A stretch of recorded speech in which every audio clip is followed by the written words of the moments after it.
আপনি তো জিএস পদে নির্বাচন করছেন, নির্বাচনের পরিবেশ কেমন দেখছেন আর শিক্ষার্থীদের সাড়া কেমন পাচ্ছেন? আলহামদুলিল্লাহ। আমরা এখন পর্যন্ত শিক্ষার্থীদের কাছে যে পৌঁছাচ্ছি, বিগত 4 থেকে 5টা ক্যাম্পাসে নির্বাচন হয়েছে। এই 4 থেকে 5টা ক্যাম্পাসে নির্বাচন হওয়ার পরে শিক্ষার্থীরা সেখানে যেই ধরনের ত্রুটি বিচ্যুতিগুলো দেখেছে, সেক্ষেত্রে কিন্তু শিক্ষার্থীরা স্বতন্ত্রের দিকে ঝুঁকছে বলে আমার কাছে মনে হচ্ছে। এবং আমি শিক্ষার্থীদের সাথে যখনই কথা বলছি, শিক্ষার্থীরা কিন্তু আমাকে যথেষ্ট সাপোর্ট করছে। হ্যাঁ, আমাদের অনেকগুলো সমস্যা আমাদেরকে ফেস করতে হচ্ছে, যেহেতু আমরা স্বতন্ত্র থেকে নির্বাচন করতেছি। আমাদের দেখা যাচ্ছে যে আমরা শিক্ষার্থীদের কাছে পর্যাপ্ত পৌঁছানোর মতো আমাদের যেহেতু লোকবল কম, সেই কারণে আমরা সবার কাছে পৌঁছানো সম্ভব হচ্ছে না। এবং যেই নির্বাচন কমিশনার বা নির্বাচন কমিশনের যে গাফলতিটা আমরা দেখতে পাচ্ছি, তারা কিন্তু এখন পর্যন্ত প্রতিটা কার্যক্রমে আমরা তাদের গাফলতি লক্ষ্য করতে পারছি।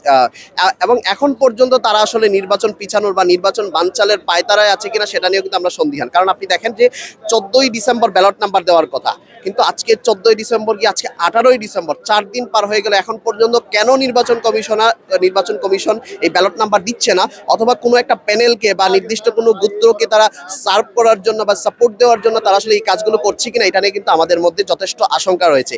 এবং এই নির্বাচন কমিশন দিয়ে আমরা আসলে একটা সুষ্ঠু নির্বাচন উপভোগ করতে পারবো কিনা সেটা নিয়ে আমরা যথেষ্ট সন্দিহান। এক্ষেত্রে আমরা মনে করি যে নির্বাচন কমিশন যদি অতি দ্রুত যদি তাদের অবস্থান যদি ক্লিয়ার না করে এবং এই ধরনের অবহেলা তারা যদি করতেই থাকে। যেমন আরেকটা ব্যাপার আমি ইনক্লুড করি, সেটা দেখেন যে তারা কিন্তু একটা চূড়ান্ত প্রার্থিতা প্রকাশের পর তারা কিন্তু এটাকে আবার এডিট করেছে। এটার কিন্তু মানে নির্বাচন কমিশনের বিধিতে কিন্তু এই ধরনের কোনো নিয়ম ছিল না, বাট তাদের অবহেলার কারণে এই কাজগুলো ঘটছে। তো সেক্ষেত্রে আমরা আসলে যথেষ্ট শঙ্কা আমাদের মধ্যে কাজ করতেছে যে নির্বাচন কমিশন আসলে নিরপেক্ষভাবে একটা সুন্দর আমেজপূর্ণ নির্বাচন উপহার দিতে পারবে কিনা। আমি শাহ আহমদ রেজা, স্বতন্ত্র থেকে জিএস নির্বাচন করছি। আমি আচ্ছা আমি Shah Ahmad Reza, Islamic studies department 21-22 session, স্বতন্ত্র থেকে জিএস নির্বাচন করছি।